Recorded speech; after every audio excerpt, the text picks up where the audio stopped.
पहले डॉक्टर संजय निषाद है राष्ट्रीय अध्यक्ष, अब उन्हीं के टक्कर देंगे ये राष्ट्रीय अध्यक्ष बनकर सर्वहारा विकास पार्टी। जो पहले से ही गिर चुके हैं उनको और गिराने की जरूरत नहीं। कोई सपा गया, कोई भाजपा गया, कोई बसपा गया। जो नींव है, समाज के रीढ़ की हड्डी है कि मैं आरक्षण दिलाऊंगा, और वो के लिए आरक्षण को मुद्दा बना दिया गया। आरक्षण का ये उसको ऊंचाइयों तक। चलिए, बिल्कुल मैं बता दूं आपको कि ये महेंद्र जी हैं, और महेंद्र जी का परिचय आप बिल्कुल सब लोग जान रहे हो कि निषाद पार्टी को भी इन्होंने ही बढ़ाया था। और जो आज पहले डॉक्टर संजय निषाद है राष्ट्रीय अध्यक्ष, वह किस मुकाम पे हैं और वो सब किसी से छुपा नहीं है। अब उन्हीं के टक्कर देंगे ये राष्ट्रीय अध्यक्ष बनकर सर्वहारा विकास पार्टी, और अपने समाज को किस तरीके से आप ले जाएंगे बताइए। देखिए, पहली बात तो हम किसी को टक्कर नहीं देंगे, और जो पहले से ही गिर चुके हैं उनको और गिराने की जरूरत नहीं है। हमारा मेन मकसद ये है कि समाज को सम्मान मिले, सहभागिता मिले, और स्वतः ही समाज अपना हिस्सेदारी लेने के लिए आगे आए। देखिए, मैं एज ए मेंटर काम करता हूँ।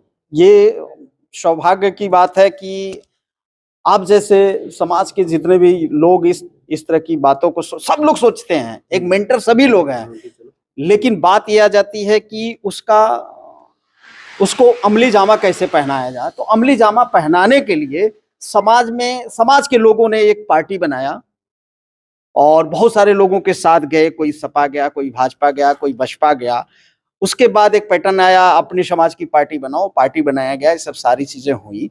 उसमें जब मुझे लोग देखे कि एक ऐसा व्यक्तित्व जुड़ रहा है जो समाज के लिए कभी भी न चुनाव लड़ा, न बड़ी बड़ी पार्टियों में काम करते हुए भी कभी भी समाज से मुद्दों से, समाज के स्वाभिमान से कभी समझौता नहीं किया, वो व्यक्तित्व अगर किसी के साथ जुड़ रहा है तो स्वतः ही उसका वो व्यक्ति आगे चल करके समाज की बात करेगा। लेकिन ऐसा दुर्भाग्य से नहीं हुआ, और सौभाग्य की बात है कि समाज के उसी तबके के लोगों ने, जो नींव हैं, समाज के रीढ़ की हड्डी हैं, कोई भी बिजनेसमैन है, कोई प्रोफेसर है रहा है, कोई ब्यूरोक्रेट्स में रहा है, बहुत सारे लोग मिल करके इस पार्टी का गठन किए। और उसका दायित्व अगर मुझे दिया गया है तो मैं इस दायित्व को समाज के सम्मान के लिए शिखर से शिखर तक लेकर के जाने का प्रयास करूंगा। आरक्षण की बात हमेशा आप करते रहे हैं। आरक्षण को लेके आपने कहा था पहले भी कि जो राष्ट्रीय अध्यक्ष थे संजय निषाद जी ने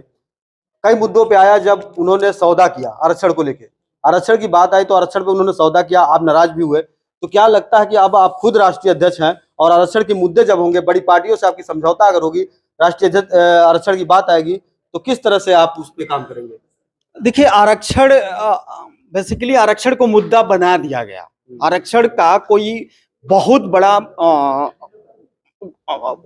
मुद्दा नहीं था। आरक्षण हमको मिला हुआ है मझवार के नाम से, मझवास के नाम से मिला हुआ है। एक नियमावली है जो संविधान में है। संविधान की नियमावली में हमको कोई ये बता दे कि हमको अनुसूचित जात की सूची से क्यों निकाला गया, और किसने निकाला, और कौन से प्रावधान में निकाला। भाई, 1950 में जब हमारा संविधान का गठन हुआ तो जो 1931 से हम एससी में, कहीं एससी में, कहीं एसटी में आ रहे थे, तो उसको तो कहीं बदलाव किया नहीं गया। जाति जनगणना जो 1931 में हुआ था, उसी के आधार पर सबको एससी मिलते रहा। तो जैसे हमको दिल्ली में मिलता है, वेस्ट बंगाल में मिलता है, उड़ीसा में मिलता है, असम में मिलता है, और जब उस आधार पर समाज को हमारे हर एक जगह एससी में मिल रहा था, तो यूपी में एक त्रुटिवश हमको नहीं पता, हमारे समाज के हमारे पूर्वज जो रहे हैं वो बेसिकली क्रांतिकारी रहे हैं, जो अंग्रेजों से फ्रंटल हमेशा लड़े थे। इसलिए अंग्रेजों ने जब हमारे ऊपर हमको गुमराह करने की कोशिश किया, या हमको अपने मेन समाज से काटने का प्रयास किया था, हमारे समाज के लोग बागी हो गए। बागी होने के नाते जब देश स्वतंत्र हुआ, जब संविधान बना, तो संविधान जैसे कह रहे हैं पूरी कहानियां हमारे समाज के अगर लोगों को समझाने की बात हो तो बेचारे इसी तरह डॉक्टर संजय निषाद भी लंबी कहानियां गिनते थे, और जो है कि एक राष्ट्रीय अध्यक्ष आप भी है, तो कहानी अगर लंबा जब बताएंगे तो मैं कह रहा हूँ साफ देखिए, समाज को लेके समाज हमेशा समझता है कि अगर सत्ता में बैठा है कोई, चाहे केंद्र में सत्ता हो चाहे प्रदेश में सत्ता हो, और संजय निषाद जब आरक्षण की बात करते हैं तो जब दोनों जगह सत्ता है तो क्यों नहीं उनको आरक्षण समाज को मिल पाता है, क्योंकि प्रदेश में भी सरकार है और केंद्र में भी सरकार है।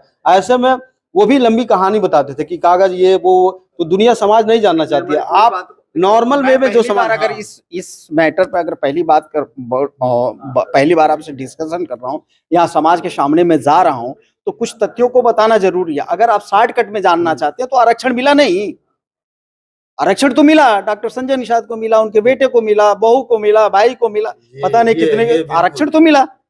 और बेसिकली जो हमारा संवैधानिक आरक्षण है वो आरक्षण ऑलरेडी मिला हुआ है। मैंने बताया ना, दिल्ली से लेकर के पूरे देश में हमको मिला है।